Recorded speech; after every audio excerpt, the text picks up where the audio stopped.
Design করে আমি x MP হিসাবে এসেছি, তোরা আমাকে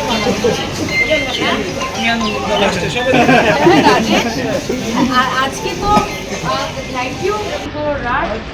চলো এতগুলো গামছা পেলাম বা রাহুল ডোন্ট ওয়ারি।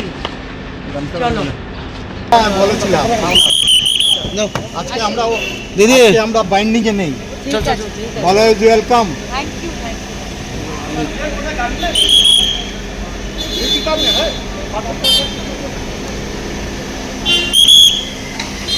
দেখেন, একটা দল থেকে পদত্যাগ দিলে সেই দলের মাধ্যমে যে রাজ্যসভা বা পার্লামেন্টে একটা সিট আছে, আমি মনে করি এটা ধরে রাখার কোনো মানে হয় না। সেই অপশনটাও আমার কাছে ছিল, কিন্তু এটা আমি রাজি হইনি। এবং কারণ তো বিভিন্ন, ইলেকশনে হার জিত থাকে। এরকম না যে মমতা বন্দ্যোপাধ্যায় হেরে গেছেন বলে আমি ভয় পেয়ে সরে গেছি বা জিতলে আমি থেকে যেতাম। পয়েন্ট ইজ, হারার পরে যে পরিস্থিতিতে পরিস্থিতি তৈরি হয়েছে দলের ভিতরে, এই পরিস্থিতি দেখার পরে আমার মনে হলো যে হয়তো তৃণমূল কংগ্রেস বেঙ্গলের বাইরে কতটুকু কি করতে পারবে, কতটুকু শক্তি বাড়াতে পারবে বা কতটুকু ধরে রাখতে পারবে, সেটা নিয়ে আমার সন্দেহ আর সন্দেহ ছিল। এবং রাজনীতি আমাকে আসামিই করতে হবে। হ্যাঁ, আমি যদি ভবিষ্যতে নির্বাচনে দাঁড়াতে চাই, আমাকে শিলচরে বা বরাকেই কোনোখানে দাঁড়াতে হবে, বা যদি লোকসভাতে দাঁড়াই আমাকে বরাকেই কোনোখানে দাঁড়াতে হবে। সো ইলেকট্রাল পলিটিক্সকে সামনে রেখে যে আসামে হবে, আমি এই সিদ্ধান্তটা নিয়েছি যে তৃণমূলে থেকে আমার লাভ হবে না। আমি মমতা বন্দ্যোপাধ্যায়ের বিরুদ্ধে কোনো স্টেটমেন্ট দেইনি। উনি আমার সঙ্গে তখন ছিলেন যখন আমার কংগ্রেসে আমি বিপদে ছিলাম। আর আমি এটাও বলবো যে গুরু দক্ষিণা হিসাবে রিপুন বোরা যখন প্রেসিডেন্ট ছিল, যে পজিশনে কংগ্রেস ছিল, তৃণমূল ছিল, এর থেকে বেটার পজিশনে আমি মমতা বন্দ্যোপাধ্যায়ের দলকে আসামে নিয়ে এসেছি শেরমান আলী জিতার পরে। খাতাটা খুলেছি, তো আমার কোনো কি বলবো, মাই কনসিয়েন্স ইজ ক্লিয়ার। এখন প্রশ্নটা হলো নেক্সট স্টেপ কি। এখন নেক্সট স্টেপ কির মধ্যে এইবার শুধু পশ্চিমবঙ্গের বিধানসভা নির্বাচনের রেজাল্টের কথা বললে হবে না, পাশাপাশি আমরা আসাম রাজ্যের রেজাল্টটাও দেখতে পেরেছি। আমার মনে হয় না, আমি ভুল হলে আমাকে আপনারা কারেক্ট করবেন, যে 102টা সিট নিয়ে কোনোদিন কেউ সরকার করেছে আসামে। এখন প্রশ্নটা হলো শুধু 102টা সিট না, আপনারা শুধু বরাকে না, আপার আসাম যেখানে ইচ্ছা, মিডিল আসাম, আপনারা মার্জিনটা দেখবেন। হ্যাঁ, তখন আত্মচিন্তন করতে হলো আমাকে, কি ব্যাপারটা, আমি তো একটা রাজনীতিতে আছি, একটু অ্যানালাইজ ইট। তখন আমরা যখন দরজা বন্ধ করে ক্যামেরা যখন সামনে থাকে না, আমরা যে আত্মচিন্তনটা করি, এটা অন্যরকম আত্মচিন্তন হয়। আর আমি একটা ছোট্ট উদাহরণ দিচ্ছি, যে বরাকের ইনফ্রাস্ট্রাকচারের যে পরিস্থিতি ছিল, আমরা তরুণ গগৈ সরকার দেখেছি, আমরা হেতেশ্বর সাইকার সরকার দেখেছি, আমার প্রয়াত বাবা সন্তোষ মোহন দেবও সেন্ট্রাল মিনিস্টার ছিলেন, সিআরএফ এর 63 crores এনেছিলেন, কত চেষ্টা করেছিলেন। বাট দ্য ফ্যাক্ট ইজ, বিজেপির সমালোচনা অনেকে করে যে বিজেপি এই বিজেপি সেই। আমার মনে হয় না এই দুনিয়াতে কোনো দল আছে যার সমালোচনা হয় না, ক্ষমতায় থাকুক আর না থাকুক।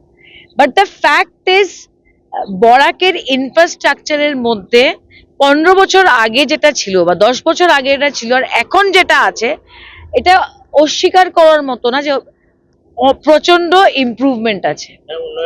হ্যাঁ, উন্নয়ন হয়েছে।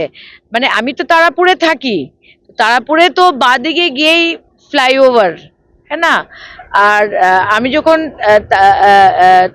তারাপুর দিয়ে যখন এয়ারপোর্টের দিকে যাই, তখনও উন্নয়ন। হ্যাঁ, মহাসড়ক আমাদের প্রবলেম রয়েছে, এটা আগেও ছিল, এটার মধ্যে কোনো রাজনীতি নেই। কংগ্রেস থাকতে বিজেপি বলেছিল কংগ্রেস হতে দিচ্ছে না, কংগ্রেস বলছে এখন বিজেপি কেন পারছে না। ফ্যাক্ট ইজ, ডিপার্টমেন্ট পারছে না, because there are technical problem হয়তো সেটার মধ্যে। সো নেট আমি যেখানে যেখানে গেছি, আমি মণিপুরেও গেছি, নাগাল্যান্ডেও গেছি বিগত 5 বছরে, নর্থ ইস্টে যে ইনফ্রাস্ট্রাকচার পুশটা বিজেপি দিয়েছে, এটা অস্বীকার করার মতো না। এখন হাওয়ার মধ্যে তো রাজনীতি করা যায় না যে আমি রাজনীতি করব কিন্তু আমার কাছে দেওয়ার কিছু নেই। So because of that I bet Himanta Biswa Sarma. পশ্চিমবঙ্গে তৃণমূল কংগ্রেসের ভরা বিলিভ দ্যাট কবে বিজেপিতে যোগদান করবে?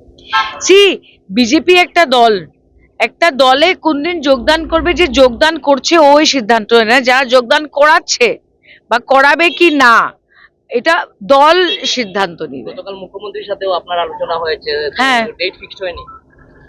শুনেন, মুখ্যমন্ত্রী, আমি রেজিগনেশনের পরে মুখ্যমন্ত্রীর কাছে গেছি আর আমি ওনাকে বলেছি যে আমি আসামে মাঠে জনসাধারণের মধ্যে থেকে কাজ করতে চাই।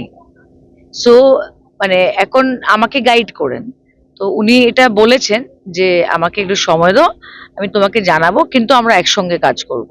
পূর্বে আপনি কয়েকবার বিজেপিকে সাম্প্রদায়িক দল বলে অভিযোগ করেছেন, সেই সাম্প্রদায়িক দলে এখন আপনি পা দিচ্ছেন, কি বলবেন? শুনে, যেদিন বিজেপিতে পা দিব, এখনো তো ফ্ল্যাগ নেয়নি, সেদিন এই প্রশ্নটা করবেন। ঠিক আছে। মানিয়ে নেবেন আপনি বা মানতে কোনো অসুবিধা হবে? শুনেন, ইট ইজ রাজনীতি তো কোনো ইয়ে না, রাজনীতিতে হার্ডেল ছিল, আছে, থাকবে। হ্যাঁ, একবার আমি এই সন্তোষ দেবের কথাটা বলছি যে আমি বললাম, ইস গৌতম রায় এত দিকদারি দেয় আমাদের, তো বললো পলিটিক্সের দিকদারি থাকবেই, গৌতম রায় না থাকলে আরেকজন কেউ উঠে আসবে। So that is a separate issue.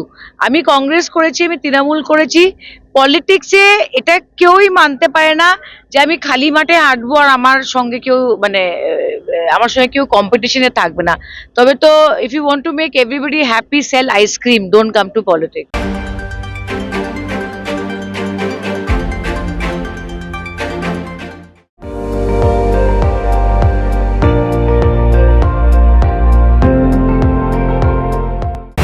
আপুনি চাই আছে ND24, সৰ্বশ্ৰেষ্ঠ নহয় সৰ্বোত্তমৰ দৌৰণ।